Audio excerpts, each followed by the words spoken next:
சென்னையில் போன்ற மெட்ரோ சிட்டிஸ்ல எல்லாமே வந்து நிறைய சால்ட் வாட்டர் வந்து மிக்ஸ் ஆகுது. அப்போது சால்ட் வந்து நம்ம அதிகமாக சாப்பிட்டாலும் சரி, உப்பு தண்ணியில் குளிச்சாலும் சரி ஹேர் ஃபால் இருக்கும். ஸோ வேறு வழியே இல்லை, அதை வச்சு தான் குளிக்கிறீங்க அப்படின்னா கடைசியாவது அட்லீஸ்ட் ஒரு லிட்டர் தண்ணி, நல்ல தண்ணியை, நம்ம குடிக்கிற தண்ணியை வச்சு லாஸ்ட்டாக வாஷ் பண்ணும்போது அந்த சால்ட் கண்டென்ட் வந்து நமக்கு ஹேர்லேருந்து வாஷ் அவுட் ஆகிடும். அடுத்து வந்து நம்ம யூஸ் பண்ணுற ஷாம்பு. ஸோ ஷாம்பு வந்து இந்த காலகட்டத்தில் நம்ம யூஸ் பண்ணுறோம், ஏன்னா அவ்வளோ பிஸியான ஒரு லைஃப் ஸ்டைல், நம்ம சீவக்காய் போட்டு தேய்ச்சி குளிச்சுட்டு இருக்க முடியாது. அடுத்து சீவக்காய் ஏன் யூஸ் பண்ணாங்க அப்படின்னா, நம்ம எண்ணெய் தேய்ச்சி குளிக்கும் போது அந்த எண்ணெய் வந்து பிசு தலையில் இருக்கக்கூடாதுன்னு போட்டோம். பட் இன்னைக்கு நம்ம எண்ணெயை தேய்க்காம சீவக்காய் போட்டால் கண்டிப்பாக முடி கொட்டும், ஏன்னா அது மொத்தத்தையும் ட்ரை பண்ணிடும் ஸ்கேல்பை. ப்ளஸ் நிறைய பேர் கிரே ஹேருக்கு மெஹந்தி போடுறாங்க, அதுவும் ஹேர் வந்து ரொம்ப ட்ரை ஆக்கிடும். ஸோ அதனால் முடிஞ்ச வரைக்கும் வந்து சீவக்காய் வந்து எண்ணெய் தேய்ச்சி குளிக்கிற அன்னைக்கு மட்டும் யூஸ் பண்ணிக்கலாம், இல்லை எண்ணெய் தேய்ச்சி குளிக்கிற அன்னைக்கு ஷாம்பு தான் யூஸ் பண்ணணும்னாலும் பண்ணிக்கலாம். பட் அந்த ஷாம்பு வந்து எந்த அளவுக்கு கெமிக்கல் ஃப்ரீயாக இருக்குன்னு பார்க்கணும். அதை நம்ம டெஸ்ட் பண்ணோம் அப்படின்னா, நீங்கள் என்ன ஷாம்பு யூஸ் பண்ணுறீங்களோ அதோட நீங்கள் மஞ்சத்தூளோட மிக்ஸ் பண்ணுங்க.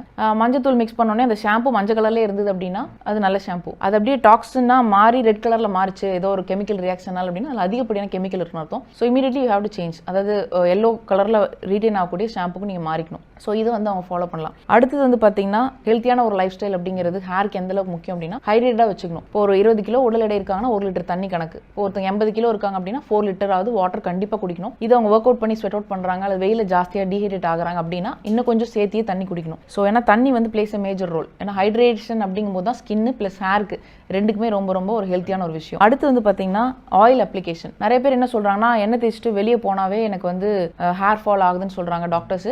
ஸோ எண்ணெயை தேய்க்கக்கூடாதுன்னு சொல்லியிருக்காங்க. ஸோ இப்படி ஒரு மித்து இருக்குது. இப்போ வந்து பார்த்தீங்கன்னா ஆயில் வந்து ஸ்கேல்ப்க்கு ரொம்ப ரொம்ப முக்கியம் ஃபார் மாய்ஸ்சரைஸ். ஏன் வந்து ஆயில் அப்ளை பண்ணால் ஹேர் ஃபால் ஆகுது அப்படின்னு பார்த்தீங்கன்னா, நம்ம ஆயில் அப்ளை பண்ணிவிட்டு நிறைய பொல்யூஷனில் போகிறோம். அப்போ அந்த பொல்யூஷன் எல்லாமே நம்ம தலையில் போயிட்டு பார்ட்டிகிள்ஸாக செட்டில் ஆகுது. அதுக்கப்புறம் அங்கே ஒரு இன்ஃபெக்ஷன் ஏற்படுது, அதோட கூட ஸ்வெட்டு. ஸோ ஸ்வெட்டு தலையில் வந்தாலும் யாரும் சரியாக துடைக்கிறது இல்லை. ஸோ அது ஒரு ஃபங்கஸாக மாறுது. அப்போ டீனியா போன்ற இன்ஃபெக்ஷனால அலோபீஷியா, புழுவெட்டு மாதிரி வந்து அங்கங்கே சொட்டையாகுது. ஸோ இந்த மாதிரியான விஷயங்கள் நிறைய ஏற்படுது. ஸோ அதனால் ஆயில் அப்படிங்கிறது வந்து அட்லீஸ்ட் வீட்டில் இருக்கும்போது கோகோனட் ஆயில் அப்ளை பண்ணிக்கலாம் ஃபார் மாய்ஸ்சரைசர். பட் அதை தாண்டி நம்ம உடம்புல இருக்கக்கூடிய உஷ்ணத்தினாலே ஹேர் ஃபால் இருக்குது. அப்போ வீக்லி ஒன்ஸ் வந்து நல்லெண்ணெய் யூஸ் பண்ணி உச்சந்தலையிலேருந்து உள்ளங்கால் வரைக்கும் நம்ம தேய்ச்சி குளிக்கும் போது தான் உடம்புல இருக்கக்கூடிய சூடு வந்து முற்றிலும் போகும். இப்போ நிறைய பேர் என்ன பண்ணுறாங்கன்னா, நான் வந்து ஆயில் அப்ளை பண்ணி தான் குளிக்கிறம்பாங்க, பட் ஆயில் பாத் எடுக்கிறம்பாங்க. என்ன ஆயில் பாத்னா தலைக்கு மட்டும் தேய்க்கிறாங்களாம். உடம்புல இருக்கக்கூடிய சூடு வெளியே வரது உச்சந்தலை, உள்ளங்கை, உள்ளங்கால், தொப்புள், மலவாய்.